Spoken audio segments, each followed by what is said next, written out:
હે એવરીવન, બધાને મારા જય શ્રી કૃષ્ણ. એક મિની બ્લોગ લઈને આવી છું મેં. બધાને ભૂખ લાગતી હોય ને તો એ લોકો શું બનાવતા હોય, સ્નેક્સ બનાવતા હોય એ જલ્દી બની જાય. સો મારા જેવા સોલો પર્સન, ના મેરિડ છું બટ આજનો દિવસ માટે સોલો પર્સન શું બનાવી શકે યાર. તો મેં એક વિચાર્યું કે મેં રોટલીના રોટલીનું જો પેલું આવે છે ને વઘારેલી રોટલી, જે ગુજરાતીમાં આપણે કહીએ છીએ, એ બનાવું. તો ચાલો હું બનાવું છું. અને મેં આ વિડીયો એટલે બનાવું છું કે એક પર્સન છે એની મને બહુ યાદ આવે છે જ્યારે પણ મેં આ રોટલી વઘારું છું.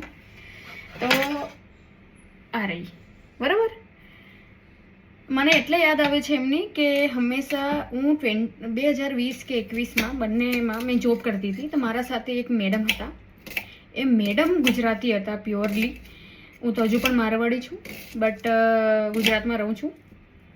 તો એ છે ને રોટલી વઘારેલી લાવતા હતા. તો યાર એ રોટલી જે લાવતા હતા ને એકદમ ટેસ્ટી. તો મેં એમના જોડે જતાં એ અમેરિકા જવાના હતા.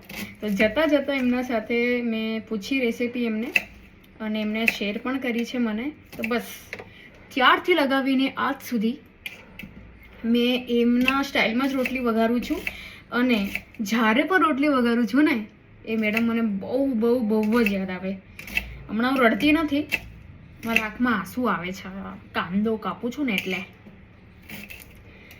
તો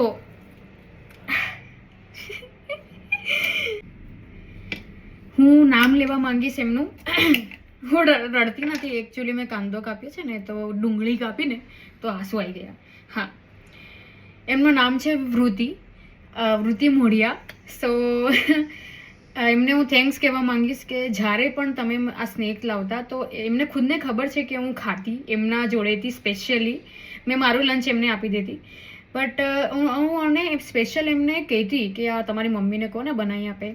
તો એ જો બનાવીને લાવતા ને યાર એક નંબર. તો વૃત્તિ મેડમ, આજ સુધી અને જિંદગીભર હું યાદ કરીશ તમારા વઘારેલી રોટલી. સો ચાલે આપણે પણ બનાવીએ કે એમને કઈ રીતે બનાવી હતી, જો મને ગમે છે તો લેટ્સ ગો.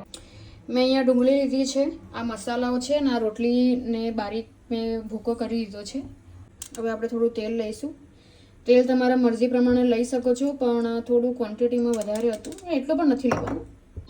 ત્યાં તેલ ગરમ થાય છે. આમાં મેં જીરું લીધું છે, રાઈ લીધી છે અને તલ લેવાની છે. આ મને થોડી નવી લાગી હતી તો તલ આપણે જોઈએ પ્રમાણે વધારે પણ ખાઈ જોઈએ, અને જીરું તો ખાવું જોઈએ. એટલે જીરું મારું ફેવરેટ છે તો મેં વધારે લઉં છું જીરું. હવે આ તેલ ગરમ થઈ ગયું છે તો આપણે તેલમાં નાખી દઈશું. બરાબર છે, થોડું દૂર રહેવાનું, આંખમાં જતું રહેના.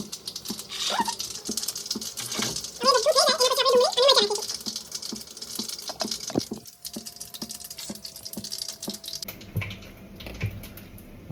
હવે આપણે નાખીશું ડુંગળી અને મરચાં. થોડું ફ્રાય કરીશું આપણે. ડુંગળી મરચાં થઈ ગઈ છે તો હવે આપણે બધા મસાલા નાખીશું આનામાં. સૂકો ધણો નાખ્યો છે, થોડી મરચાં નાખવાની છે, હળદર નાખવાની છે, અને આપણે નાખીશું સોલ્ટ, લીંબુ, ખાંડ. મેં પ્રોપર ગુજરાતીમાં વિડીયો બનાવું છું આ.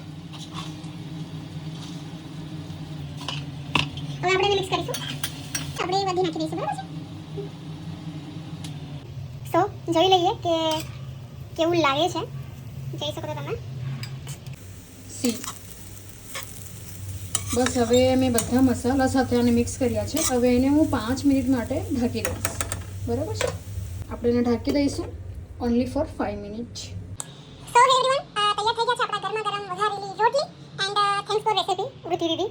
સો આ વિડીયો અગર તમે જોવો છો તો મળીશું કોઈ દિવસ. બહુ દિવસ થઈ ગયા છે તો I miss you. and thank you.